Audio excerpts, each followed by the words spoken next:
Hello and welcome to another online business realm video. In today's video, we're going to be talking about a few ways you can optimize your Fiverr gigs as a seller to sell more and make more money, obviously, in return. So Fiverr is an online marketplace that allows freelancers to offer their services or products starting at only $5. When I started on Fiverr as a buyer, I had varied success, but then I began to think of what I could do to make some money on the side selling on Fiverr.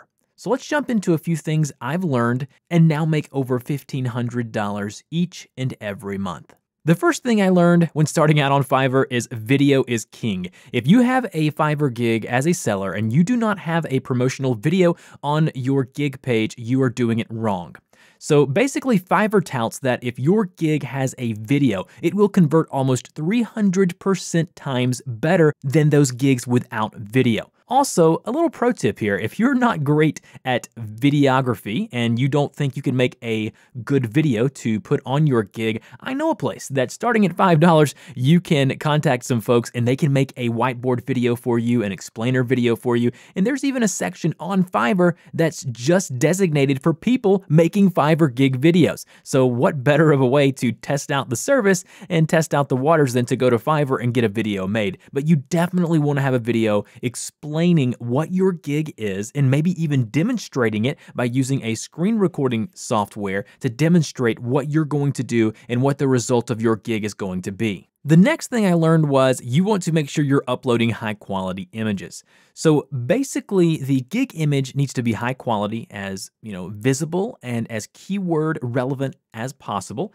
I use a site called Graphic Stock to get all of my images for my gigs. With Graphic Stock, I pay them $100 each year, just a year. So $100 for a whole year, and I get tons, hundreds of thousands of images and vectors and illustrations that I can use in my YouTube videos, in my podcasting websites, whatever it may be, and it's all royalty free. So I use Graphic Stock, but you can go search Google for royalty free images and get some for free, but you definitely want the images to be high quality. Also, for your profile picture, you want to use a real photo. Don't go online. I heard a story of a guy who's actually a top rated seller now on Fiverr, and he actually got like a stock image and put it as his profile image, and now people think that's him, and he's afraid to change it because he's afraid it's going to affect his rating on Fiverr and where he ranks in search, and he's going to lose sales because of it. So make sure you're personal and you have an image that's actually you with your profile image. Next is the one-day delivery. So there are two trains of thought when you're talking about this. In the beginning of your Fiverr seller career, it's a good practice to set your delivery time to 1 day. There's many reasons for this. The main one being is it'll help you rank higher in search. And when buyers go in, they're like, I need this really quick, they can actually narrow down their search to providers that are selling their gig and can provide their gig within 1 day. So when you're starting out, it's always good practice to offer that 1 day or express delivery if you can. Obviously, if your real life or day job doesn't allow for that, then obviously you're not going to be able to do that. It also helps you to increase your level as a Fiverr seller. There's rank 1, rank 2, and then a Fiverr top rated seller. And in order to get a rank 1 seller status, you actually have to sell 10 gigs in a month, and then rank 2, you've got to do 50 gigs. So this definitely helps out with that as well. But then once you are an established seller on Fiverr, it's pretty smart to actually set your delivery time to 2 to 3 days and then offer a gig extra for the express delivery, allowing you to make more money per sell. That will make your average per unit of sales on Fiverr to go up, which means in the long run, you're making more money. Obviously, buyers will always prefer a fast delivery of their request. So with that being said, the first thing they will search for is sellers who can deliver quickly and have good reputations.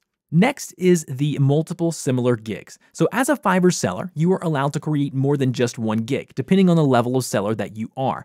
Always try and have many different gigs that are similar, as this will help you rank for different keywords, but in the same space, and you can be seen by more buyers. And then another benefit of having multiple gigs is the ability to cross-promote them and to bring in more sales from different gigs. So if you're doing a voiceover and then you also offer, say, podcast intros, whenever you deliver the voiceover, in that message when you're delivering the files, you can just link to your podcasting gig and say, look, I really appreciate you ordering this gig for me. If you at any time need a fully produced podcast intro, I do that as well. Here's the link. That'll allow you to click over and go directly to that link. Keeps them in your ecosystem. And in general, in online business, you want to keep people in your ecosystem as long as possible. Next, I want to talk about Fiverr gig SEO optimization.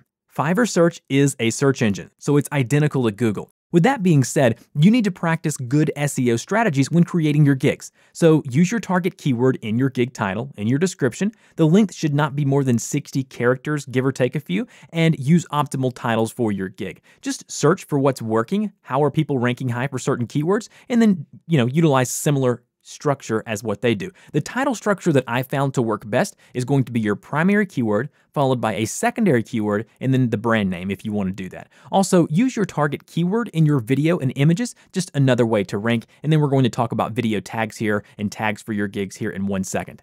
And that brings us to our next topic, which are accurate tags. So Fiverr allows you to put in 5 tags when creating a gig. And make sure these tags are not repetitive because you want to rank for as many relative words as possible and are accurate to what your gig is about. Fiverr will definitely not rate your gig very well at all if you put tags in your gigs that are in no way relative to your actual gig. And if you do this, you're going to find that your gigs rank extremely poorly within Fiverr search. The tags have the ability to rank your gig under different keywords, which is obviously good for you because that means it's going to be seen by more buyers. Also, make sure that they are accurate but different enough that it will help in different types of search terms, and you may come up under different categories under the Fiverr search. Next, I want to talk about ratings because they matter a lot. So Fiverr in the rating system is a simple 5-star system. People can rank all the way from 1 to 5 stars depending on the type of service that they received, and the rating system is like most marketplaces, and one of the best ways for you to rank quickly is to get some 5-star positive ratings under your belt. So obviously the gigs that are going to rank to the top, to the highest, I obviously personally have over 1,900 5-star positive reviews. Now, in order to get these reviews, you can do a few things. You can actually give your friends and family some money and say, hey, go purchase my gig and then leave me a raving review on my gig. This will help you boost some ratings to begin with. It will cost you some money, but another way of doing it is what I like to call undercharge and over-deliver. So basically offer something very, very good, very valuable, but undercharge for it. So let's say someone on Fiverr is offering this for for 10, 15, 20 bucks, but you offer it for $5 to begin with. Obviously, you don't want to do that forever because you'll lose money because you're spending way too much time on it. But to get your rankings and ratings up there, first you want to undercharge, over-deliver. My grandfather taught me that, and it's worked fairly well in my online business. Always undercharge and over-deliver because the ratings do matter. And if you get a negative review, it will affect where you rank in search within Fiverr. The next thing I want to talk about is promoting your gigs outside of Fiverr. So with so many different social platforms, whether it be Twitter, Facebook, Pinterest, YouTube, podcasting, you need to be utilizing all of these tools to share and promote your gigs as much as you can. So think outside of the box, like use fun hashtags on Twitter, make a video on YouTube around the keyword you are targeting in your gig, link that gig in the description, do anything you can to bring in new clients. So the great thing about Fiverr is the buy button is already there. The marketplace is there for you. All you've got to do is provide the gig and the service. But if you want to jumpstart your Fiverr seller career, I would definitely recommend learning how to promote your gig outside of Fiverr. And this will also teach you about online marketing and networking, and it'll help you in your future ventures as well. So in closing, I do want to say this. Fiverr as a whole may not be the place where you make a ton of money or where you make thousands of dollars, but what it can do is it can be a proof of concept for you to go on and create an actual business outside of Fiverr. So obviously you want to follow all of the Fiverr terms of service. You don't want to go and try to sell and bring people outside of the Fiverr ecosystem, but you can see is what I'm offering going to bring me money? Are people going to be willing to purchase? Because the buy button is already on Fiverr. So Fiverr is a great place that's going to help you say, hey, this is worth going, buying a domain name, starting a website, doing all of that. So those are a few ways to optimize your Fiverr gigs as a seller. Hopefully it helps you out. If it did, let me know some maybe results that you've had in the description, in the comments below. Let me know other tricks of the trade if you're a seller on Fiverr that you've learned. Put those in the comment section below. Don't forget to visit us over onlinebusinessrealm.com. We also have a podcast, always releasing a couple of episodes a week on actionable tips you can utilize to grow your online business. And obviously we have this wonderful YouTube channel here. Hit that subscribe button, like the video, share it with your friends and family, and I will see you guys in the next one.